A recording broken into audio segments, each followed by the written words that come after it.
మీ యొక్క ప్రార్థన బట్టి ప్రభు మీ యొక్క దేవుని యొక్క మందిరంలో నేను కూడా మరి మీ మధ్యలో వాక్యము పంచుకోవడానికి దేవుడు సహాయం చేస్తూ వస్తున్నాడు.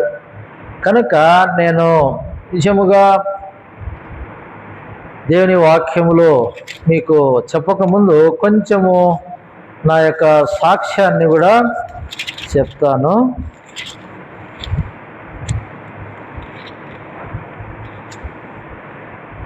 నేను నామకరస్థ క్రైస్తవునిగా ఉన్నాను. సిఎస్ఐ పాటలు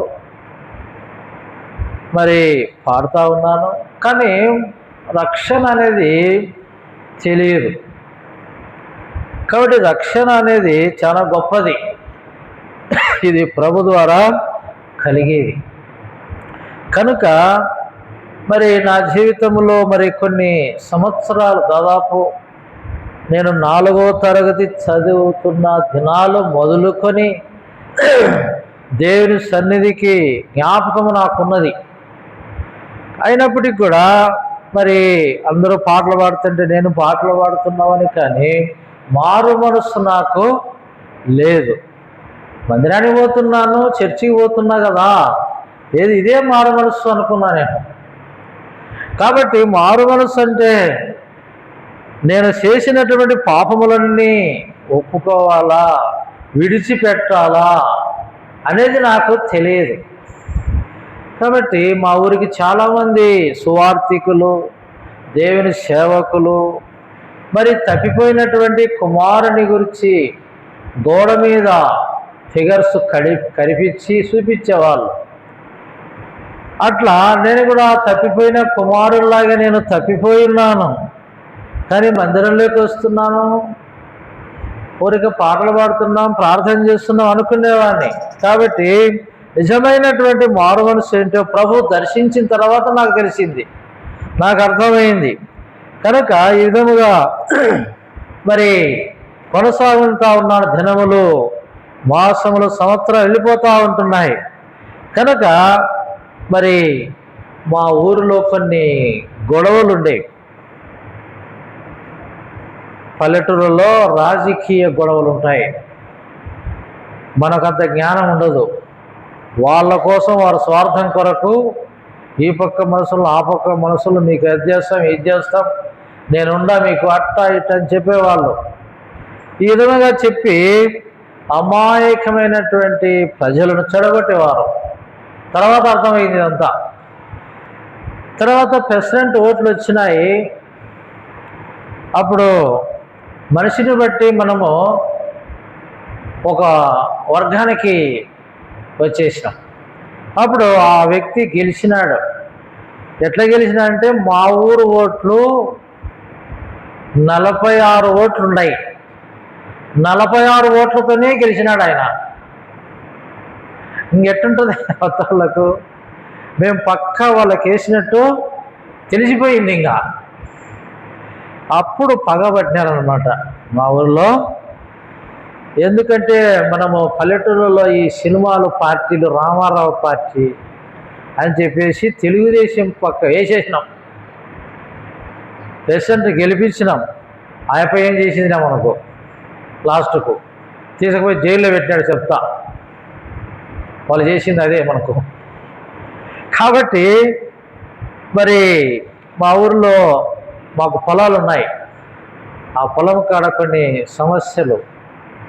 వరి నాటేటప్పుడు గెనాలు శుభ్రం చేసి గెనెం పెడతా. అప్పుడు గెనెము నరికినాడని చెప్పి మా పక్కలో ఉన్న ఆయన అన్నప్పుడు మా నాయన సర్దువారు చేసినాడు. మా తమ్ముడు నరికినాడని చెప్తే మా నాయన చెప్పినాడు, సరేలే మేము మళ్ళీ వేస్తాంలే, అంతగాటి కొలిపిస్తాంలే అని చెప్తే వారు సరే అప్పటికేం మౌనంగా ఉన్నారు.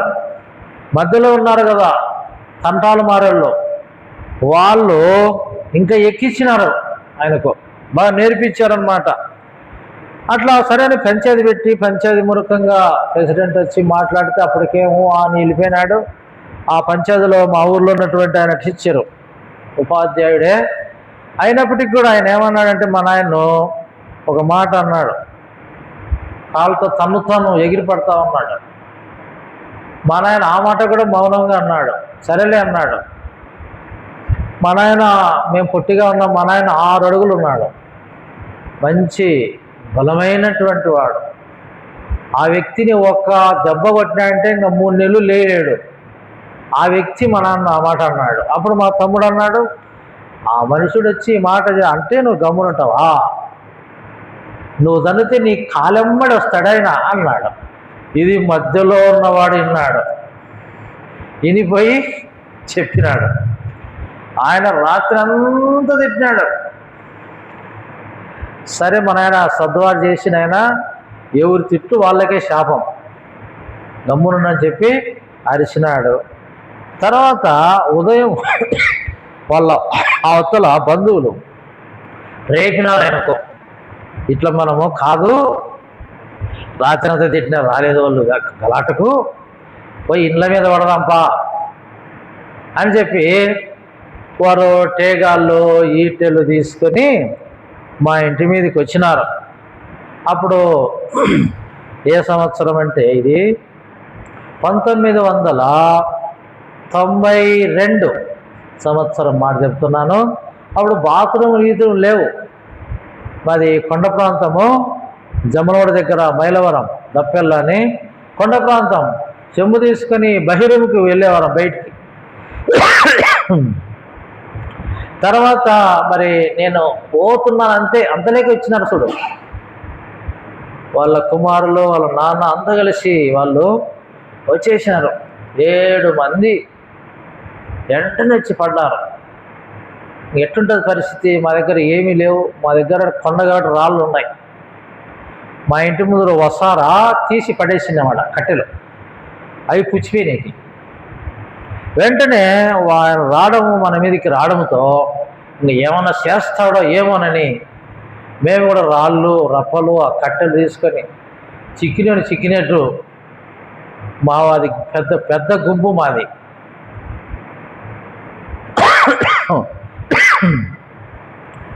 ఏం చేశారంటే ఒకసారిగా కలవడంతో ఒక మనిషి, ఆ అవతల మనిషి రాత్రి అంతా తిట్టినాడే టీచర్ అంటేనే ఆ మనుషుడు చనిపోయినాడు. ఇంకా నలుగురికి, 5వ ఆమె ఆ సిస్టర్, ఆమెకు మొత్తం గాయాలు, చాలా భయంకర గాయాలు. మాకు కూడా గాయాలు తగిలినాయి, కానీ చిన్న చిన్న తగిలిన వారు పెద్ద తగిలినాయి. వారి పక్షంగా వాళ్ళ నాన్న చనిపోయినాడు. మేమేం చేసిన వెంటనే మా ఊరు వదిలిపెట్టి ఇంకా శివారెడ్డి ఆఫీస్కి వెళ్ళిపోయినాం. ఎందుకంటే పోలీసులు వస్తారు కదా. అప్పటికి మా ఊర్లో, మా ఇంట్లో ఒడ్లు ఉన్నాయి, పశువులు ఉన్నాయి, ఎనుములు, మా పక్క అంతా జమ్మలవాడ కంటే ఎనుములు ఉన్నాయి. అన్నీ వదిలిపెట్టి వెళ్ళిపోయినాం. కాబట్టి వరంగా ఎందుకు మౌనంగా అంటారు, కొన్ని వాళ్ళకు చికెన్ కాడికి దోసుకున్నారు. ఉన్నేటివి మళ్ళా మన పక్షముగా ఉన్నవారు ఎద్దులు ఎనుములు కట్టేసినాయి కదా, వదిలేసినారు. అవి కొండకి వెళ్ళిపోయినాయి. కొంతమంది మనకు తెలిసిన వాళ్ళు తీసుకుపోయి సేద్యం చేసుకున్నారు. మేమైతే మరి జమ్మలమూడ దగ్గర గుల్లకుంట అనేది శివారెడ్డి సొంత ఊరు, అదే అక్కడ పోయినాము. అక్కడే ఉన్నాం. మేము పోయిన దినము వినాయక చవితి పండుగ దినం. ఆ రోజు పోయినాం. పోయి చెప్పిన విషయం అన్నీ సరేలే, అయింది, సరిపోయింది. ఆ దేవాలయంలో ఉండండి, తినండి, ఆ దేవాలయంలోనే అక్కడే భోజనాలు మీకు అని చెప్పినారు. కాబట్టి అక్కడ కొంతకాలం ఉన్న తర్వాత శివారెడ్డి మళ్ళీ ఆర్డర్ చేశాడు స్టేషన్కు. ఆర్డర్ చేసి మళ్ళా తర్వాత అక్కడి నుండి జైలు, సబ్ జైలు ఆర్డర్ చేసినాడు. తర్వాత 3 నెలల తర్వాత 3 నెలలు జైల్లో ఉన్నాము. తర్వాత బెయిల్ పెట్టినాం. బెయిల్ పెడితే 17 మందికి బెయిల్ వచ్చింది. ముద్దాయిలు ఎంతమంది అంటే 21 మంది ముద్దాయిలు పెట్టినారు. మేము బయటకు వచ్చేసిన 17 మంది. ఇంకా 7 మంది ఉన్నారు కదా. ఇప్పుడు ఇంకా వాళ్ళకు బెయిల్ రాలే. ఏమంటే వాళ్ళ ఈ బలంగా ఉంది సెక్షన్లు. తర్వాత బయటికి తిరిగితే మేము వాళ్ళని చంపినాం కాబట్టి మాకు భయం ఉంటుంది కదా. పొలం కడివి పంట పెట్టాలన్నా రాకపోకల్లో బేడి ఇవ్వాలన్నా సమస్య ఉంటుంది కదా అని శివారెడ్డి ఎట్లా సార్ మేము పోలేమంటే ఆయన అన్నాడు, పోలేమంటే ఎట్లా అని చెప్పి ఆయన బాడీగార్డు పోలీసులను మా ఊర్లోకి పంపించినాడు. మా ఊర్లో పెట్టి 6 నెలలు పెట్టినాడు పోలీసులను, ఇద్దరిని. వాళ్ళు మీరు చూసుకుంటే 6 నెలలు అని చెప్పినారు. తర్వాత ఆయన పోయేటప్పుడు బాంబులు ఇచ్చినాడు. మీకు ఏదన్నా ప్రమాదం జరిగితే ప్రమాదం జరుగుతున్న మూమెంట్లో ఈ బాంబులు వేయండి అని చెప్పినాడు. అప్పుడు మరి మేము బాంబులు తోటకాడికి పొలం కాడికి తీసుకొని వెళుతున్నాం. జమ్మలమడుగు కూరగాయలకి ఏదైనా పనింటే తీసుకొని పోతున్నాం. వాయిదాలకు తీసుకొని పోతున్నాం. కడపకు 100 వాయిదాలు పడింటాయి. ఈ వాయిదాలు పడిన తర్వాత చాట్ కట్గా చెప్తాను, మరి జడ్జిమెంట్ వచ్చింది. ఇప్పుడు ఆ రోజు జడ్జిమెంట్ ఒక సాక్ష్యం జరిగింది. ఆ సాక్ష్యంలో ఆయన ఏం చెప్పినాడంటే, వాళ్ళెవరు కూడా చంపినారు, నేను చూసినాను, నేను ఉన్నాను అని చెప్పినాడు. మళ్ళీ సాక్ష్యం అయిపోయిన తర్వాత కడపలో మేము లాయర్ కృష్ణమూర్తి అని పెద్ద ఆయన పెట్టుకున్నాం. ఏం సార్ ఎట్లా కేసు బలంగా ఉందంటే, బలంగా ఉన్నది, కేసు కావచ్చు మీకు కొంతమందికి అని చెప్పినాడు ఆయన. ఆ మాట వినగానే మా పెదనాన్న చిన్నాన్న ఇద్దరు మందుపాటిళ్ళు ఆ వాయిదా పోయి వచ్చేటప్పుడు మందు బాగా పుల్లు కొట్టేసినారు. పుల్లు తాగేసి ఊళ్ళోకి వచ్చి మా ఇంటి మీదకి వచ్చి మీరు మళ్ళీ మమ్మల్ని జైలుకి పంపించి మళ్ళీ మీరు సాక్ష్యాలు చెప్పనీకి మా అందరినీ జైలు పంపించి ఉండాలా, మీ ఇల్లు కాల్చేస్తాం అని చెప్పేసి ఫుల్గా ఇల్లు కూడా కాకపోతూ ఈ పక్క ఆ పక్క బజార్ తిరుక్కోరా అని చెప్పి ఫుల్గా తిట్టినారు. చిరుత పక్కనే వాళ్ళకు అది మంచి ప్లస్ పాయింట్ ఏంటంటే, సాక్ష్యాలు జరిగేటప్పుడు జడ్జి మనం ఎప్పుడు తిట్టకూడదు. వీళ్ళు తెలియక తిట్టినారు. వెంటనే వాళ్ళు స్టేషన్కి ఫోన్ చేస్తే వెంటనే పోలీసులు వచ్చినారు. ఇంకా ఇంట్లో బాంబులు ఉన్నాయి కదా, వాళ్ళు వచ్చి పట్టుకుంటారని చెప్పేసి మేము అవి తీసుకొని తప్పించుకోవడంలో పోలీసులు పట్టుకోబోయినాడు. ఈ బాంబులు లేడీస్కి ఇచ్చేసి నేను సిక్కినాను, ఆ ఇద్దరు తాళబోతు తిట్టినారు, నేనేం తిట్టలేదు, ఒక మాట అనలేదు. కానీ ఇద్దరు ఉన్నారే వాళ్ళు కూడా నన్ను పట్టుకొని బాగా ఉతికేసినారు. స్టేషన్కి పోసి ఉతికేసినారు, బాగా కొట్టినారు, మళ్ళీ రూమ్లో పడేసినారు రాత్రి. అప్పుడు మా చిన్నారు ఏమంటారంటే, ఈ మొబ్బుగా మందు ఇడ్సలే, మేము ఎవరు మనుషులు అనుకుంటున్నావు, బాంబుల శివారెడ్డి మనుషులం, ఈ స్టేషన్ లేపేస్తామంటున్నాడు. ఆడ కూడా వాళ్ళు కానిస్టేబుల్ అనుకున్నారు, ఏందబ్బా వీళ్ళు భయపడలేదు, ఇంత కొట్టినా మేము, వీళ్ళకేదో బలం ఉన్నట్టుంది వెనక అనుకున్నారేమో. కానిస్టేబుల్ గబ్బైనారు. మళ్ళీ ఒక అరగంటకలు ఎస్ఐ ఇచ్చినాడు. ఎస్ఐ చెప్పినారు విషయం, ఇది లేపేస్తామంటున్నారు స్టేషన్ గీసినంతా ఆయన అని చెప్తే ఆయన వచ్చి బూటకాలతో 2 తల్లు అన్నాడు మా చిన్నాన్న. అంతే కూర్చున్నాడు, పడ్డాడు, ఈ పక్క తెచ్చి ఆ పక్క పడ్డాడు. ఆ దెబ్బతో పాసు పోసుకున్నాడు. ఇంకా మాతో కూడా వేరే వాళ్ళు ఒక 3-4 ఉన్నారు. పాసు వస్తేనే ఆ పాసు వాళ్ళ కిందికి డౌన్ దగ్గర కిందికి పోయింది. పెద్దయినా ఏంది పెద్దయినా పాసు పోసినా అన్నాడు. అంటే చాలా నోరు పోయి అన్నాడు. నువ్వు పోసి నా మీద చెప్తావా నువ్వు అన్నాడు. వాళ్ళు అంటారు నాతో, అయ్యా వీళ్ళు ఇన్ని దెబ్బలు పడినా కానీ వీళ్ళు బయట చాలా గట్టెలుగా ఉండరు వీళ్ళు, ఆయన పాసు పోసి నన్ను పాసు పోసి నోరు పోయి అంటున్నాడు చూడండి. కాబట్టి మూరుకుని దెబ్బలు ఎక్కడంటే వీపులకు పన్నా కానీ మాట వినలేదు. తర్వాత ఇంకా తెల్లారిన తర్వాత నాయకులు వచ్చారు, ఇడిపించినారు, బయటకు వచ్చినాం.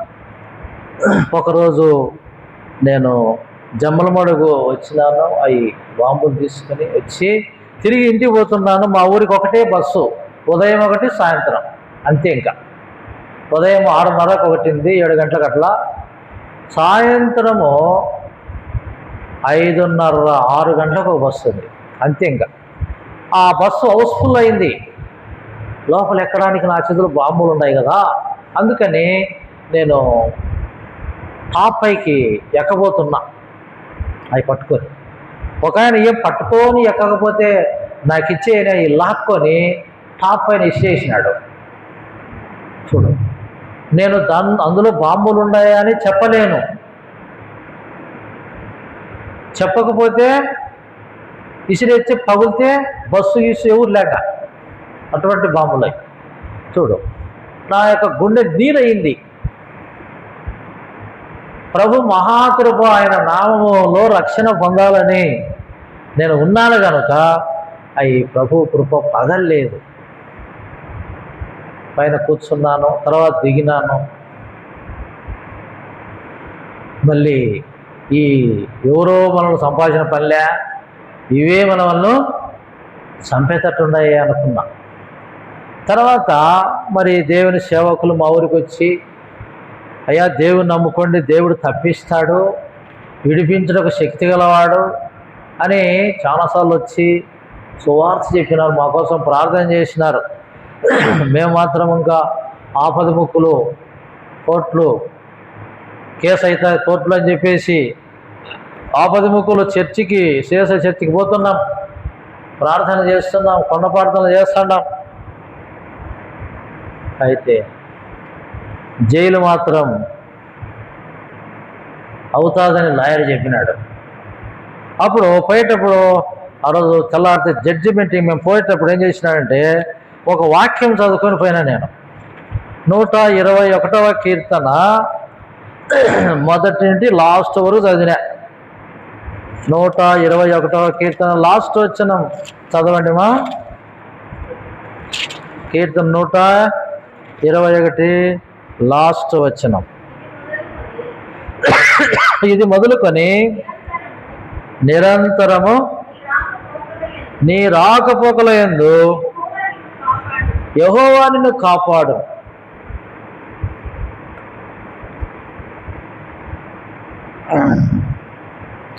నాకు అర్థమైంది ఏంటంటే, మారు మనసు లేదు కాబట్టి, నామకాత క్రైస్తవుని కాబట్టి, ఇందులో ఈ 8వ వచనం మాత్రం ఇది మొదలుకొని నిరంతరం రాకపోకలేదు యెహోవా నిన్ను కాపాడును. నేను ఇప్పుడు వాయిదా పోతున్నాను, ఈరోజు జడ్జిమెంట్ జరుగుతుంది. దేవుడు ఏం చేస్తున్నా అంటున్నాడు, కాపాడుతాను అంటున్నాడు. అందులో ఏమంటున్నాడు, నీ రాకపోకల యందు అంటున్నాడు.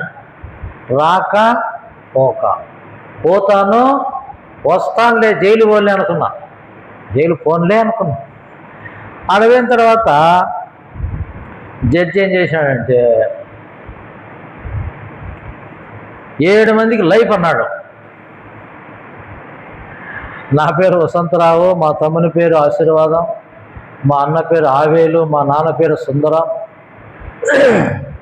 మరి మా చిన్నాన్న రాజశేఖర్, మరి రాజశేఖర్ కుమారుడు విజయరాజు, సత్యబాబు, మొత్తము 7 మంది లైఫ్ అన్నాడు. ఇంకా లైఫ్ అనగానే మరి వెంటనే సెంట్రల్ జైలు నుండి వ్యాన్ వచ్చింది తీసుకోవడానికి, సెంట్రల్ జైలుకు. కడప సెంట్రల్ జైలు ఆ కొండవారు అన్నారు చూడండి, మీరు చూసింటారు. కనుక సిద్ధముగా ఉంది. ఇంకా అప్పుడు మా పక్షముగా ఉన్నటువంటి లాయర్ ఏమన్నాడంటే, వసంతరావు, విజయరాజు, సత్యబాబు వీళ్ళేం బాంబులు వేసినట్టు కానీ, తేగాతో నరికినట్టు కానీ, ఈటతో పొరిచినట్టు కానీ ఏమీ లేదు, ఎట్ట చెప్తావు వీళ్ళకు అని అడిగినాడు. చూడండి, అప్పుడు జడ్జి అన్నాడు, ఒక 5 నిమిషాలు ఆగమన్నాడు. అట్లే నిలబడ్డా, ఎటు నిలబడ్డా అట్టే నిలబడ్డా. గెస్ట్ రూమ్కి వెళ్ళాడు. వెళ్ళి మళ్ళీ కట్టేమో చూసినాడమ్మా, కేసు కట్ట. తర్వాత వచ్చి వసంతరావుకు, విజయరాజుకు, సత్యబాబుకు 6 నెలలు జైలు శిక్ష. తర్వాత అది కాదు, మంచికి 2,000 రూపాయలు జరిమానా కట్టేసి వెళ్ళొచ్చు అన్నాడు. ఇంకా ఎట్టుంటుంది చూడు. దేవుని వాక్యం నాకు విశ్వాసం వచ్చింది. ఆయన వాక్యం భూమి ఆకాశం గతించిపోయినా మాట పొల్లు తప్పిపోదని చెప్పినాడు ఆయన, మార్కు 13:31. కనుక ఇప్పుడు రాకపోకల యందు యెహోవా నిన్ను కాపాడను, క్షేమముగా తీసుకొని వచ్చినాడు ఇంటికి. 4, మా నాన్న, మా తమ్ముడు, మా మామ, పెదనాన్న 4 మాత్రం 14 సంవత్సరాలు జైలు, సెంట్రల్ జైలు తీసుకుపోయినారు, లోపల వేసినారు. మేము ఇంకా వచ్చేసినాము. అయితే ఆ పక్క వారి యొక్క పరాక్రమం, జైలు పంపించినాం, ఉన్నోళ్ళక చూస్తాము ఇంకా అంటున్నారు. మేము భయముగా మా చేతి వృత్తి పట్టు చీరలు నేస్తాం మేము వృత్తి. ఇప్పుడు అది కూడా పని చేయలేకున్నాం. పొలం ఉంది, పొలం కూడా సరైన విధానంలో పంట పెట్టలేకున్నాం ఈ భీతి చింత ద్వారా. తర్వాత ఇప్పుడు లాయర్ చెప్పినాడు, 4 మళ్ళా ఒక 3 నెలలు ఆగి హైకోర్టుకు అప్పీల్ చేద్దాము అని చెప్పినాడు. అట్లా మేము 3 నెలల తర్వాత మళ్ళీ వాళ్ళకు అప్పీల్ చేసినాం. అప్పీల్ చేస్తే 14 సంవత్సరాల జైలు 5 సంవత్సరాలకు తగ్గింది. 5 సంవత్సరాలు చేయాల్సి వచ్చింది సెంట్రల్ జైలు. తర్వాత ఆ సమయంలో ఇంకా మరి 1997 31st నైట్ సేవకుడు చెప్పినాడు, అన్నా ఈరోజు ప్రార్థన ఉంటుంది రండి మీరు అని చెప్పినాడు. సరే పోదాము. పోయినప్పుడు ఒక ఆయన స్పెషల్ స్పీకర్గా వచ్చినాడు 31st నైట్. వచ్చి సామెతల గ్రంథము చూడండి, సామెతల గ్రంథం ఆయన చెప్తున్నాడు వాక్యము. నేను పోయి కూర్చున్న తర్వాత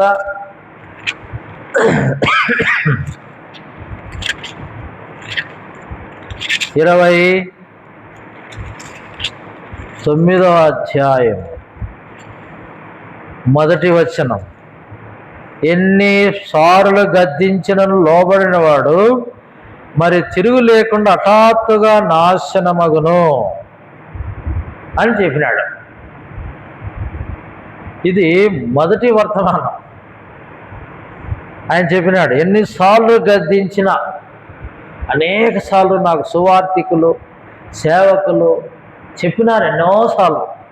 దేవుని వాక్యం వచ్చినప్పుడు నేను అర్థం కాక మూర్ఖత్వంలో పాపములో మరి జీవిస్తూ దేవుని వాక్యానికి లోబడకపోతే మరొకసారి దేవుడు జ్ఞాపకం చేస్తున్నాడు, ఎన్నిసార్లు గద్దించిన లోబడకపోతే లోబడిన వాడు మరి తిరుగు లేకుండా హఠాత్తుగా నాశనమును చనిపోతాము అని నాకు అర్థమైంది. దేవుడు నాతోనే మాట్లాడుతున్నాడు అని నాకు అర్థమైంది. అప్పుడు సరే ఏ విధముగా ఒప్పుకోవాలో తెలియదు.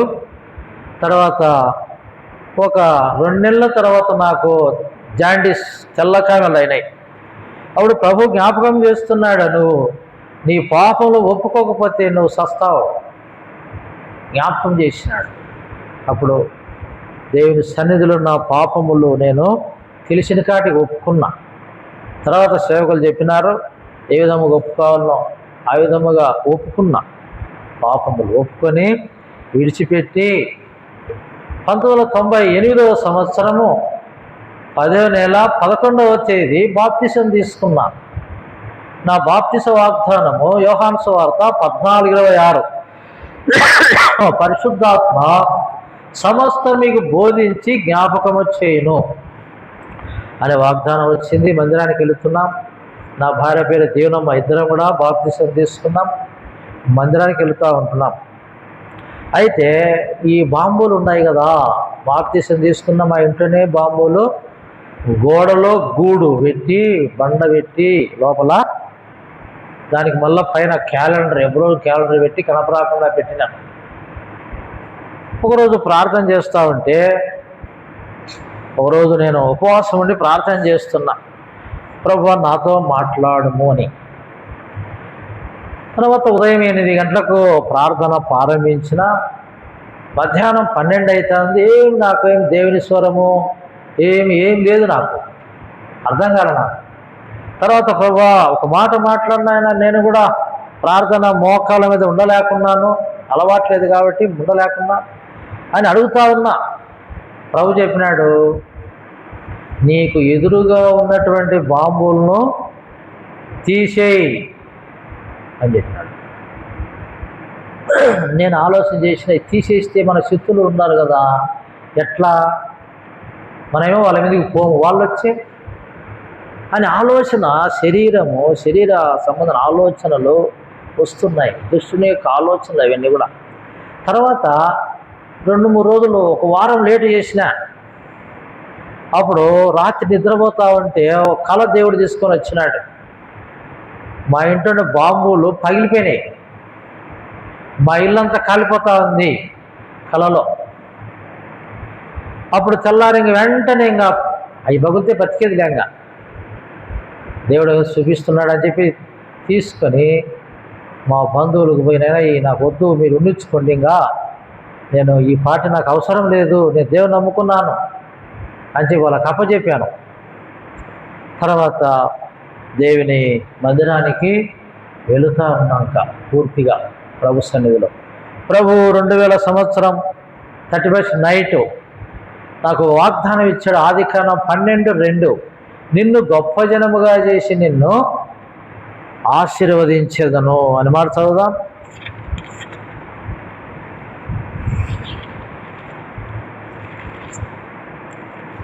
ఆదికాండము 12:2 నిన్ను గొప్ప జనముగా చేసి నిన్ను ఆశీర్వదించి నీ నామమును గొప్ప చేయుదును, నీవు ఆశీర్వాదముగా నందువు అని వాగ్దానం ఇచ్చినాడు. సరే, కొన్ని దినములు ప్రార్థన చేసుకుంటా మందిరానికి వెళుతూ ఉన్నాను. అక్కడ ఒక సేవకుడు ఉంటే చెప్పిన, అన్న వాగ్దానం ఈ సంవత్సరము నాకేం అర్థం కాలేదు అంటే, ఆయన చెప్పినాడు, దేవుడు నిన్ను తన సేవకు పిలుస్తున్నాడు, ప్రార్థన చేసుకోమని చెప్పినాడు. ఇంకా సేవ అంటే చాలా భయం అయింది నాకు. ఎందుకు, సేవ అంటే మనం పని చేసుకుంటూ సేవ చేయొచ్చు కదా, పరిచర్య చేయొచ్చు కదా, సువార్త చేయొచ్చు కదా, సేవకుతో వెళ్ళొచ్చు కదా అని నేను 2 సంవత్సరాలు లేటు చేసి ఒక మా ఊరి దగ్గర అంకాలమ్మ గూడూరు అని, సింహాద్రిపురము పులివెందులకు మధ్యలో ఉంటుంది అంకాలమ్మ గూడూరు అని. అది ఎన్నో సంవత్సరాలంటే విగ్రహారాధన ఊరు, అది భయంకరమైనది. ఆ ఊరికి సువార్తకు పోవాలని నాకు భారం వచ్చింది. ఇంకొక ఆయన చెప్పినాడు, చేయండి ఇక్కడ అన్నాడు. సరే అని చెప్పి అక్కడ పోయి నా పని నేను చేసుకుంటూ, నా చేతి పని చెప్తి కదా, కలకత్తా చీరలు, పట్టు చీరలు మేము తయారు చేస్తూ సువార్త పని చేస్తూ ఉన్నా. 2000 అంటే 2002, 2003లో మరి ఒక ఇల్లు తీసుకున్నాం. ఎంత అంటే 30 రూపాయలు. 30 రూపాయలకి ఏమి ఇల్లు వస్తుంది? ఆ ఇల్లు వాసు బాగలేదంట. ఆ ఇల్లు బోధకొట్టము, సుట్టిల్లు లాగా ఉంటుంది. ఆ ఇంటికి ఎవరు పోలే, ఎందుకంటే దాంట్లో బోధకొట్టంలో చిన్న చిన్న పాములు ఉన్నాయి, అందుకు ఎవరు పోలే. 30 రూపాయలు వచ్చిన సార్లేనా అప్ప, ఇంటి సార్లు అని చెప్పి ఇచ్చినాడు. ఒక సంవత్సరం అయిన తర్వాత ఆయన వచ్చి, అన్న మాకు ఇల్లు కావాలన్నా అన్నాడు. ఖాళీ చేయాలంటే, ఏమయ్యా మళ్ళీ మేము వస్తున్నాం ఇక్కడికే అన్నాడు. ఏమన్నా బాడిగంటే చెప్పు, పెంచుతాము అని చెప్తే ఆయన 100 రూపాయలు అన్నాడు బాడిగ. సరే ఇస్తాం పని చెప్పండి. మళ్ళీ సంవత్సరం వచ్చినాడు. నేను మళ్ళా అన్నా రావాలన్నా అక్కడ ఇబ్బందిగా ఉందన్నాడు. మళ్ళీ చెప్పు, నీకేమన్నా ఆశ ఉంటే పెంచుతామన్నా. 200 ఇల్లు అన్నాడు, ఇస్తాం పని చెప్పి. తర్వాత ఆ విధంగా సేవ చేస్తున్నాము. అప్పుడు దాదాపు ఇంకా 40 మంది విశ్వాసులైనారు. బల్ల ఓపెన్ చేసినారు. దానికి హెడ్ ఆఫీసు పులివెందుల రాక్ మందిరం. అప్పుడు జీజానన్న ఉన్నాడు, ఆయన వల్ల ఓపెన్ చేసినాడు. అక్కడ ఆరాధన జరుగుతుంది. తర్వాత నాకు సేవ ట్రైనింగ్ లేదు కదా, ఆయన ఏం చేసినంటే నీకు సేవ ట్రైనింగ్ లేదు కదా, ఇంకా సేవకుని పెడతాము, మీరు మా ఎద్దకు రండి ట్రైనింగ్కు అని చెప్పినాడు. అన్న ప్రార్థన చేస్తాములే అన్న. ఏం ప్రార్థన చేస్తావా నువ్వు, సేవకుని వచ్చినాం కదా, 2 సంవత్సరాలు ఇక్కడ ఉన్నావు కదా, ఇంకా మాకు బ్రాంచీలు ఉన్నాయి, అక్కడ మేము ట్రైనింగ్ ఇచ్చి సేవలు పంపిస్తామన్నాడు. సరేనా, అదేనా కానీ ప్రార్థన చేస్తామన్నా. మళ్ళీ ప్రార్థన చేసి నాకేం సమాధానం రాలే అక్కడికి వెళ్ళడానికి. తర్వాత నేను పోయేటప్పుడు అన్నీ అప్పచెప్పాలి కదా, ఆ 2 సంవత్సరాలు మనం ఏం తీసుకోలే, మందిరంలో వచ్చే కానుకలు డబ్బులన్నీ బ్యాంకులు వేసి పెట్టి జాయింట్ అకౌంట్ వేసేవాళ్ళము. తర్వాత వాళ్ళని పిల్లంపి వాళ్ళకి అప్పచెప్పినాం. అప్పుడు ఆయన సేవకుడు, ఎందుకు పోతావయ్యా నువ్వు, వద్దులే ఉండు అట్ట ఇట్ట అంటే, ఆయన అనుకునే సంఘ పెద్ద, ఆయన ఉండు అంటే మరి సేవకుని తీసిపెట్టినావిడా, ఆయన సేవను చేసుకుని ఈయన సేవను చేసుకుంటాడు, ఆయన పోవాలన్నా పంపించు అన్నాడు. అప్పుడు ప్రార్థన చేసి పంపించినారు. మేము ఇంటికి వెళ్ళిన తర్వాత దానికంటే ముందు ప్రార్థన చేసినాం. అక్కడ ఉన్నప్పుడే, ప్రభువా నీ చిత్తం ఏమి, నేను ప్రార్థన చేస్తే దేవుడు 2003 మార్చి నెల ఆదివారము తెల్లారుజామున 3 గంటలకు దేవుడు ఒక స్వరం నాకు వినిపింపజేసినాడు. ప్రభువా నీ స్వరం నాకు స్పష్టంగా వినిపించమని ప్రార్థన చేసిన. చూడండి, మత్తయి సువార్త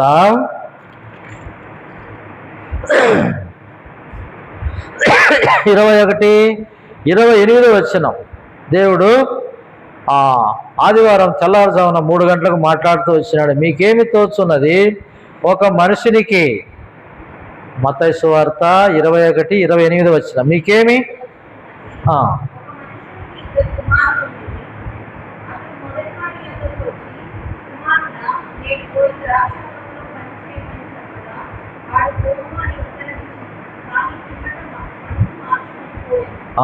అతడు 2వ వాని వద్దకు వచ్చి ఆ ప్రకారమే చెప్పగా, వాడయ్యా పోదున నేను పోలేదు.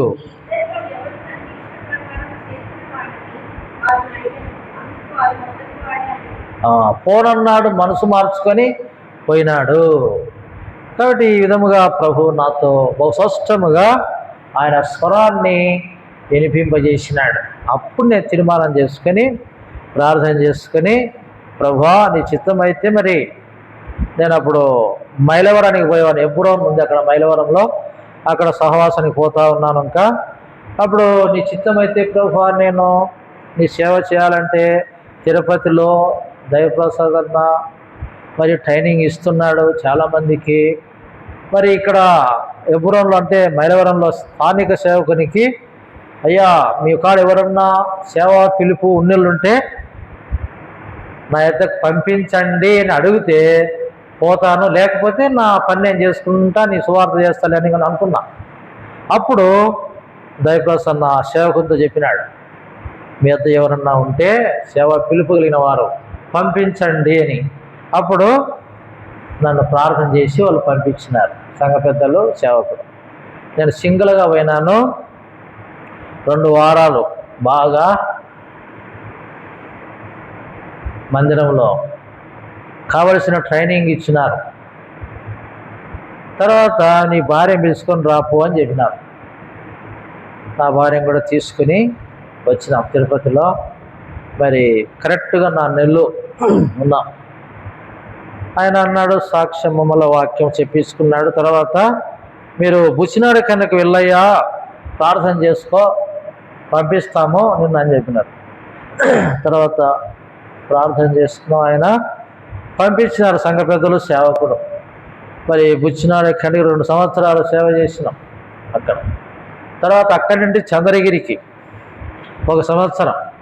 చంద్రగిరిలో లాస్ట్ మందిరము, అన్ని పొలాలు, ఎక్కువ పాములు ఉండేవి. పూర్వ రాత్రి పనుకుంటే నాకు జ్వరం వస్తూ ఉన్నది. సేవకుని యొక్క ఇల్లు ఏంటంటే రేకులు, అవి పగిలిపోయిన రేకులన్నీ జాయింట్ చేసి కప్పినారు. ఇట్లా పై చూస్తే ఆ సందులో ఉండి పాము ఉంది. పాములు జారి పడతాయని మేము నెట్టు అంటే దోమతెర కట్టుకున్నాం. తర్వాత ఏమైందంటే జారిపడింది దోమతెర మీద. మెల్లగా దోమతెర అంటే బయటికి వచ్చి దాన్ని ఇంకొక సహోదరుడిని పిలిచి మందిరంలో ఇద్దరం కలిసి చంపేసినాం. అట్లా దాదాపు మరి 11 నెలలు ఉన్నాము. 11 పాములు చంపినామట. దేవుడు అప్పుడు నాకు పాము అంటే చాలా భయం. భయపడతా ఉంటే ఒకరోజు రేడియోలో వాక్యం వచ్చింది, పాము లేని స్థలం ఎక్కడా, పాపము లేని స్థలం ఎక్కడా అని చెప్పాడు ఆయన రేడియోలో. అప్పుడు దేవుడు చూడు, నీకు ఎవరు చెప్పినారో ఈ సందర్భంలో అనుకున్నా. సరే, ఆ విధముగా నేను పామును చంపక ముందు మోకాళ్ళకి ప్రార్థన చేసి చంపిన పాము ఒక్కటి కూడా తప్పించుకోలే.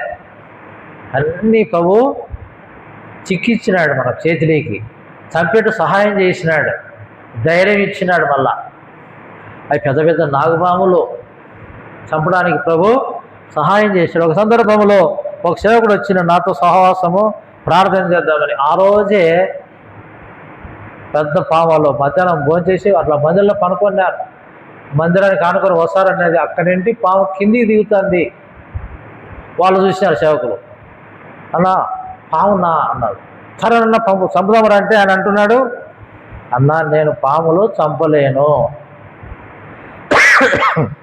నేను నీకు సపోర్టుగా అరుస్తా, చంపు లే ఇడుస్తంట, అంతే, చంపడం మాత్రం నా చేత కాదు అని చెప్పినాడు. సరే అట్లే కానీ అని చెప్పినా. అప్పుడు ఈ పక్కనంటే సందు ఉంది మందిరం బయటికి పోవడానికి. దాటుకుంటే పొలంలో వరిమడి పొలాలు ఉన్నాయి, దాంట్లో పడతాయి. చూడు ఒక్కనే అది నన్ను చూసి, నేను ఒంటరిగా కదా, అది కూడా భయపడదు, నాకు భయపడదు, మంచి లెక్క పెట్టదు. నన్ను చూడగానే పడిగిప్పి బుస్సనింది. అప్పుడు మనసులో ప్రార్థన చేసుకుంటూ నేను మంచి కట్టె తీసుకొని బాగా బలంగా కొడితే ఆ కట్టె ఇరిగింది. చూడు, ఆడికి సగం పానం పోయింది సరిపోయేదానికి, లేకుంటే ఎగిరి మీద పడిండు. దేవుడు ఆ సమయంలో నన్ను కాపాడుతూ వచ్చినాడు. అప్పుడు రాళ్ళు ఎత్తి తల మీద వేసి చంపేసి. తర్వాత తుమ్మూరు పోయిన అక్కడ 2 సంవత్సరాలు, అది పొలమే లాస్ట్. యాత్రికులు అంతా పోతుంటారు తిరుపతికి. దొంగలు ఎక్కువ, పాములు ఎక్కువ. అక్కడ 2 సంవత్సరాలు దేవుడు సహాయం చేసినాడు. తర్వాత కలకడ కూడా 3.5 సంవత్సరం పాత మందిరంలో ఉన్నాను. అక్కడ సమస్యలు బట్టి ఈ ట్రస్ట్ అని సొసైటీ అని వేరై ఇప్పుడు గవర్నమెంట్ హాస్పిటల్ అక్కడ మేము సేవ చేస్తున్నాం. మా కొరకు, మా పరిచర్య కొరకు మీరు ప్రార్థన చేయాలని ప్రభుపేట మనవి చేస్తున్నాం. దేవుని యొక్క వాక్యంలో మనము మరి కొన్ని మాటలు చూసుకొని ప్రభు యొక్క శరీరంలో రక్తములో పాలు పంపులు పొందుదాం. నెహెమ్యా గ్రంథము 1వ అధ్యాయం.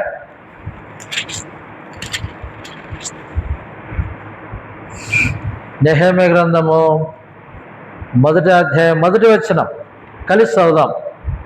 అకల్య కుమారుడైన నెహెమ్యా యొక్క చర్యలు. 20వ సంవత్సరములో క్లీషవు మాసమున నేను సూశాను కోటలో ఉండగా ప్రార్థన చేస్తాం. దైవల తండ్రి స్తోత్రములు, నీ వాక్యం ద్వారా నాతో మాట్లాడి బలహీనులను బలపరచమని, నాయనా నీ ప్రజలెక్కడ తీరుస్తురమ్మని విశ్వాసంతో నాయనా మరి యోహాను 14:26 నమ్ముతున్నాం, సహాయం చేయి, మా మంచి బోధకుడిగా మాకు బోధిస్తురమ్మని యేసు ప్రభునామములో ప్రార్థిస్తున్నాం తండ్రి.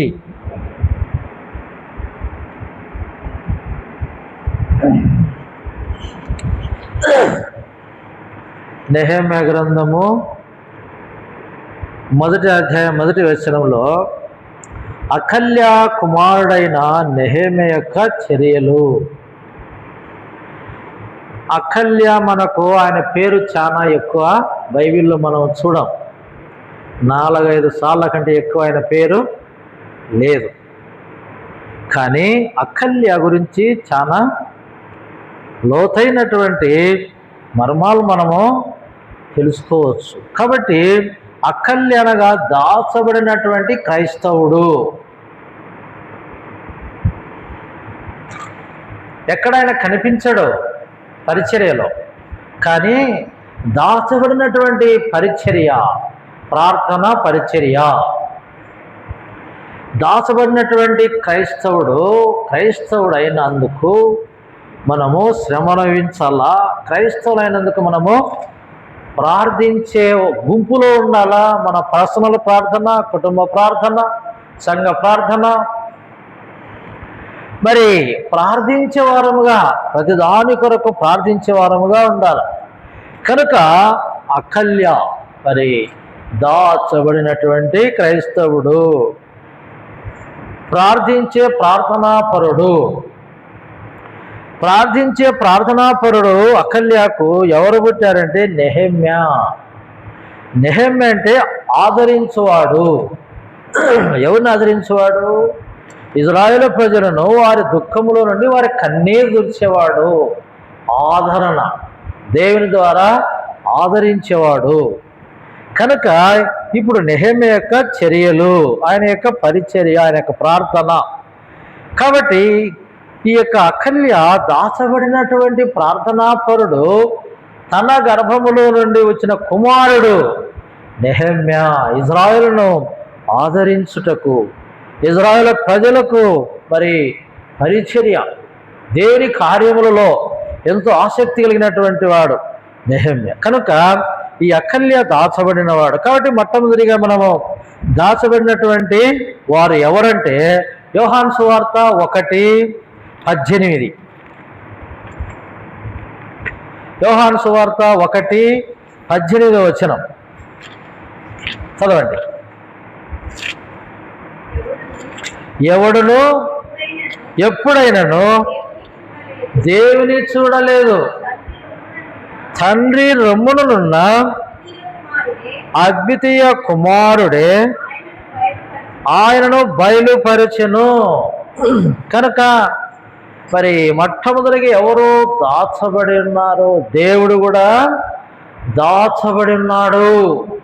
కనుక మరి ఆయన కార్యములు మనకు బయలుపరచడానికి, మరి తన జ్ఞానాన్ని మనకు బయలుపరచడానికి, జ్ఞానులను సిగ్గుపరిచి వెర్రివారిని ఏర్పాటు చేసుకోవడానికి, మన ప్రభువుని యేసుక్రీస్తు వారిని, తండ్రి రొమ్మునున్న కుమారుని నీ కొరకు నా కొరకు ఈ భూమి మీదకి పంపించినాడు.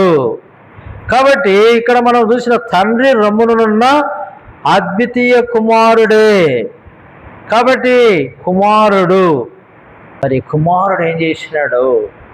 మనందరి పాపల నిమిత్తం మరి మన కొరకు, లోకమంతటి పాపం కొరకై కలువరి శిలువలో తన ప్రాణమును పెట్టినాడు. పరలోక సంగతులు మనకు బయలుపరిచినాడు.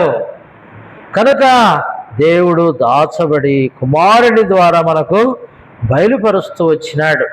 కనుక మరి దాచబడినటువంటి వారముగా మనము, నెహెమ్య దాచబడి ఉన్నాడు, మరి దేవుడే సృష్టికర్త దాచబడి ఉన్నాడు. మరి మనము మన సంగతి చూడు, మనం ఎక్కువగా కనిపించుకోవడానికి బయట పరిచర్య, మరి ఆ పరిచర్య ఈ పరిచర్య అనుకుంటాం కనపడడానికి. అయితే దీనికంటే ముందు పరిచర్య ఉంది, ప్రార్థనా పరిచర్య. అది పునాది. ఈ యొక్క మందిరము స్టాండర్డ్గా ఉండడానికి కింద పునాది. కాబట్టి మీరు భక్సింగ్ గారి పుస్తకం చదివితే బలమైనటువంటి పునాది అనే పుస్తకం ఉంటుంది. కాబట్టి ఇల్లు బలముగా ఉండాలంటే, మన ఆత్మీయ జీవితంలో మనం బలముగా ఉండాలంటే ప్రార్థన పరిచర్య. ఎవరికి కనపరాదు, మనం ఎన్ని గంటలు ప్రార్థన చేసినా, దేవుని సన్నిధిలో ఉపవాసం ఉన్నా ఎవరికి కనిపించదు. కానీ ఆ ప్రభావం ఒకరోజు దేవుడు వేడి తీసుకొని వస్తాడు, మనల్ని వాడుకుంటాడు, తన పని పరిచర్య చేయిస్తాడు. కాబట్టి దేవుని యొక్క సన్నిధిలో మనము ప్రార్థించే పరిచర్య చేసేవారముగా, మనము దాచబడిన పరిచర్య చేసేవారముగా ఉన్నప్పుడే తర్వాత మనం దేవుని యొక్క వాక్యంలో చూడవచ్చు. ఆయన శిష్యులు యేసులో ప్రార్థన చూసినారు. ఆయన ప్రార్థన చేస్తా ఉంటే, ప్రభువా మాకు ప్రార్థన నేర్పించమన్నారు. చూడు, మాకు ప్రార్థన నేర్పించు, వాక్యం బోధించేది నేర్పించు, ఏం అడగలే వాళ్ళు. మాకు ప్రార్థన చేయట నేర్పించు. ప్రార్థన ద్వారానే దేవుడు సమస్తం మన వల్ల కట్టగలడు, మన ఇంటి వారిని కట్టగలడు, సంఘాన్ని కట్టగలడు. కాబట్టి మనము ప్రార్థన చేసే పరిచర్యలో మనము ఉండాలా. సంఘ ప్రార్థన, సంఘం ప్రార్థన చేస్తే చెరసాల ఏమైంది? పేతురు చెరసాల్లో ఉంటే సువార్త చేస్తుంటే లోపలేసేసి బంధించినప్పుడు చూడండి, ప్రార్థన చేస్తే ఏమైంది? చెరసాలలో ఉన్నటువంటి గేట్లన్నీ తెరుచుకున్నాయి. అద్భుతముగా దేవుని దూత వచ్చి బేడి తీసుకొని వచ్చింది. చూడండి, సంఘ ప్రార్థనకు వస్తున్నారా? మరి మనము సంఘముగా కలిసి ప్రార్థన చేయాల. మరి ఉపవాస ప్రార్థనకు వస్తున్నామా? ఇవన్నీ కూడా మనకు బలము, మన కుటుంబానికి బలం. ఎందుకంటే ఇవన్నీ మనం లేకపోతే మన ప్రయాణము, మన పరిచర్య సాగదు. ఎజ్రా గ్రంథం 8:21 ఒక మాట ఉంటుంది, చదవండి. ఎజ్రా గ్రంథం 8:21 ఒక మాట ఉంటుంది.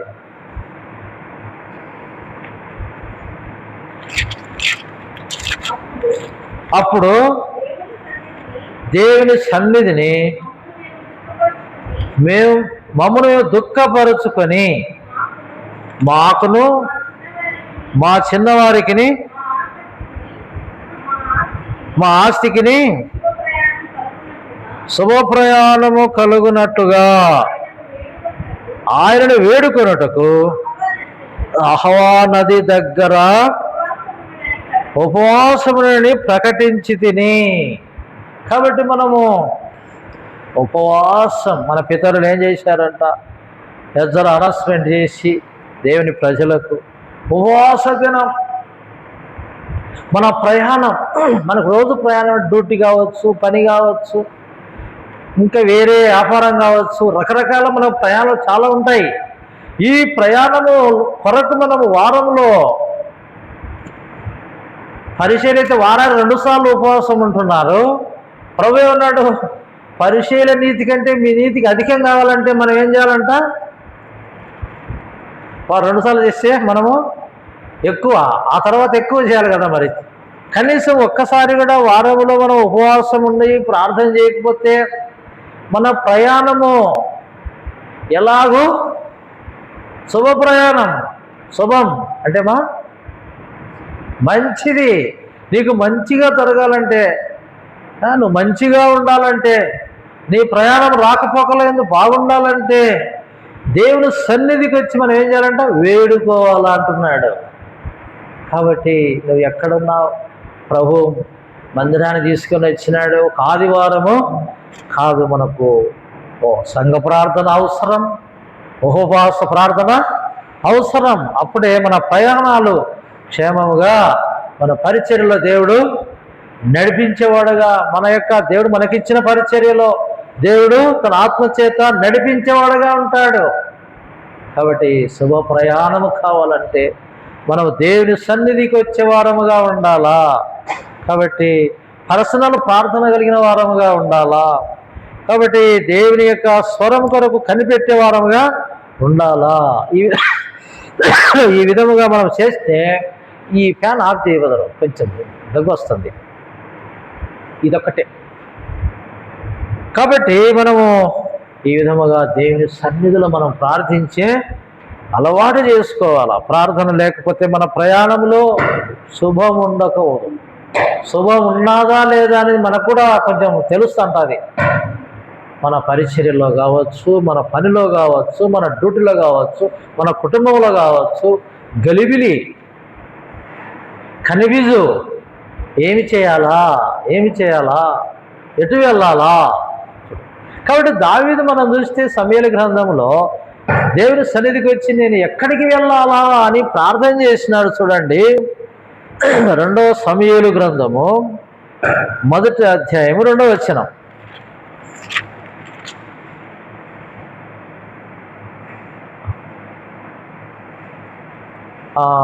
ఫస్ట్ వచ్చిన రెండవ సమయంలో 2వ అధ్యాయం మొదటి వచ్చిన. ఇది జరిగిన తర్వాత యూదా పట్టణంలోనికి నేను పోదునా అని దావీదు యెహోవా యొద్ద విచారణ చేయగా పోవచ్చునని యెహోవా అతనికి సెలవిచ్చెను.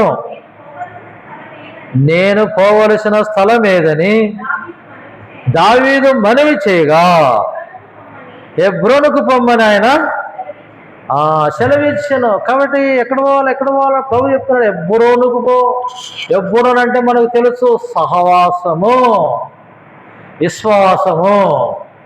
కాబట్టి ఎప్పుడైతే మనం హెబ్రోన్ సహవాసానికి పోయినప్పుడే విశ్వాసం అనుదినము. తిమోతికి చెప్పాడు పెద్ద ఆయన, చనిపోయిన ఆయన. విశ్వాసం ఎటువంటిదంటే చేపలలో ఒక చేప ఉంది, బురదమట్ట. మనము మన చేతుల్లో దాన్ని పట్టుకున్నట్టే ఉంటుంది, కానీ ఎప్పుడు జారిపోయింటుందో తెలియదు. కాబట్టి మనము దేవుని సన్నిధిలో ప్రార్థించే వారముగా ఉండాలా. ఇది విశ్వాసం కోల్పోయే దినాల్లో ఉన్నాం మనం. కాబట్టి దేవుని సన్నిధి ఎక్కువగా మనం ప్రేమించే వారముగా ఉండాలా. మనం దేవుని సన్నిధిలో కలిసి ప్రార్థించే వారముగా ఉండాలా. మన కుటుంబ ప్రార్థన మిస్ కాకూడదు, కుటుంబ ప్రార్థన కలిగిన వారముగా ఉండాలా. కాబట్టి ఈ విధముగా ఉండడం ద్వారానే దేవుడు మన కుటుంబానికి క్షేమం, శుభం, మన చేసే పని, మనం వెళ్ళే ప్రయాణం అన్నీ సమాధానం. ఎక్కడికి పోవాలి ప్రభువా? హెబ్రోనుకు పోన్నప్పుడు సంతోషముగా వెళ్ళాడు ఆయన. కాబట్టి మనము దేవుని యొక్క సన్నిధిలో ప్రార్థించినప్పుడే ఇది దాచబడినటువంటి పరిచర్యగా మనము చూస్తూ ఉంటున్నాం. కాబట్టి మరి చూడండి, కీర్తనలు 83వ అధ్యాయము 3వ వచనములో విశ్వాసులు ఎలాగున్నారో చూడండి. మరి దాచబడినటువంటి వారుగా ఉంటున్నారు. 83వ కీర్తన 3వ వచనం,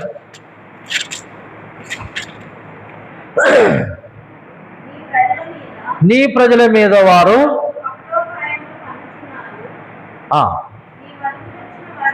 నీ మరుగుదొచ్చిన